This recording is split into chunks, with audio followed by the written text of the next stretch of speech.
From autographed pictures to customized tags, I'm Chris Porter, and I'll give you an in-depth look at the ultimate Jags fans' man cave. And I'm Chris Porter, pounding the streets of the First Coast in search of the ultimate Jag fan. And folks, I think I found him. I'll introduce him to you live and in just 60 seconds. As you had a bad day, you take one down, you sing a sad song just to I laugh because I love them. The Jags are 1-7. This is a tough time for fans, but Chris Porter joins us live tonight. Chris, you offer a glimmer of hope. Yes, Shannon, you know, it's in times like these when you find out who is and who isn't a diehard Jaguar fans. And in my quest to find the ultimate Jags fan, I turned to Facebook, Twitter, even hit the streets asking you to show off your Jaguars pride. And after an exhaustive search, I was led to Riverside's historic district, to this house. Great, how you doing? I heard you have quite a man cave. Yeah, come on into my man cave, right this way. This is the entrance, Jaguar Drive. A few little things here. And right back here behind you there, it's my man cave. Wow. welcome to the jungle. Welcome inside Johnny Hodges, a.k.a. Johnny Jag's Man Cave, a Jaguars fan paradise, where there are pictures of former Jaguar greats, hats, jerseys, plaques, helmets, action figures, even a Maurice Jones-Drew corner.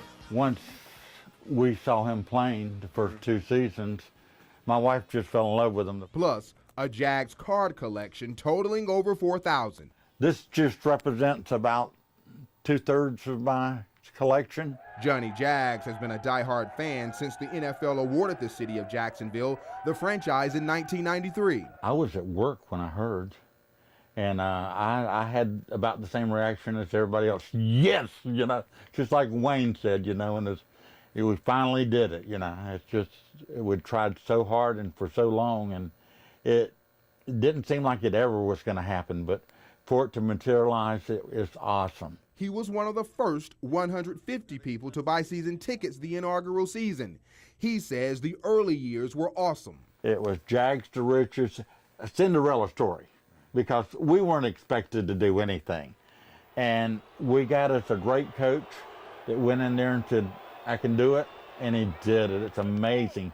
Going to the playoffs and everything, just time and time again in those early years was unreal. One of his all-time favorite moments came in 1996. It is from 31 yards. There's the snap. The placement. The kick is up. It's on the way. And it's no good. It's no good. My God. It's no good. Mark Anderson is missed. And the Jaguars are going to the playoffs. Oh, my goodness. But after 8 years of being a season ticket holder, Johnny Jags had to give up his season tickets. His wife lost her job shortly after she was diagnosed with cancer. There were times she was weak and she would have fell and stumbled if I hadn't been there to catch her. And if we had to do it all over again, I'd do the same thing. There's no question. That's how strong our love is. But the main thing is, even her going to the oncologist, she says, you know, I don't know which is the worst, having to go through these chemo treatments or having to give up my Jaguar tickets, you know? From time to time, he and his wife get to a Jags game to watch a team that has struggled in recent years. And people ask me today why I think the Jaguars aren't doing as well. I said, well, you know, we used to pray for them. Win or lose, this man loves his Jaguars. I wouldn't have this Jaguar room if I said, you know, we're not doing anything this year. No, I ain't got to collect anymore. And there are people out there. I'm not a fair weather fan. Johnny Jag's Man Cave is just one part of his massive collection. Come here outside and take a look at his nice Jag Oda. It's floating on neons when you're rolling down the road. The only thing left on his bucket list is to see the Jags win the Super Bowl. It's coming. It's just a matter of time. If they take care of all the little things, the big things will come.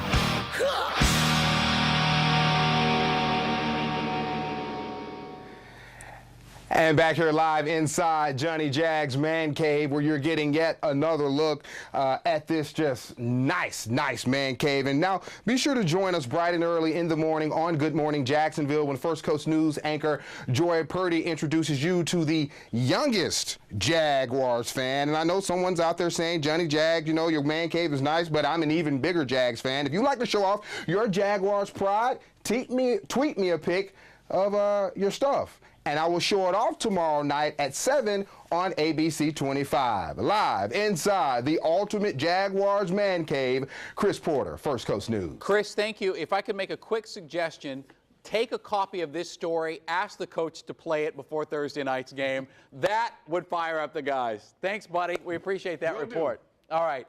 That's great. That makes you right there want to beat Indy. Watch back out live to Chris Porter, who is cluttering up the home of some very nice people with all of his papers. Chris? Hey there, Shannon. I'm in the man cave, Johnny Jags man cave, with his wife Betty and Mr. Johnny Jag himself live and in person. And guys, why not? Let's talk a little college football, in particular the Florida State Seminoles. They have a tough test this or tomorrow night when they make the trip to Blacksburg to take on the Virginia Tech Hokies, a team that's kind of had a setback this season. Jimbo Fisher says his team has had about a week and a half to prepare. They're well rested and they are ready to roll. I'm really feeling your man cave. I like doing it here, taking the sports show on the road. That's what it's all about. When we come back, the Cush Cam will shine the spotlight bright on our athlete of the week. Say it for me, Georgia. Georgia. We're back after this. Chris Porter live here in Johnny Jags Man Cave. Now it's time to talk about our athlete of the week. He plays for an undefeated football team that knows a lot about championship football. The Cush Cam introduces us to a spark plug from Union County High School. We'll show off the Jagoda when you come back. All right, Chris Porter back here live here at Johnny Jag's house. We're out here in the Jagoda. I want to show off this nice truck. Now, you got a chance to see in the piece what it looks like in the daytime. Check out the lights, the tail lights under this car at night. Let me tell you something, Johnny. I've enjoyed myself. Thank you so much. My pleasure. Shannon, I'm back on my way to the station. We're back after this.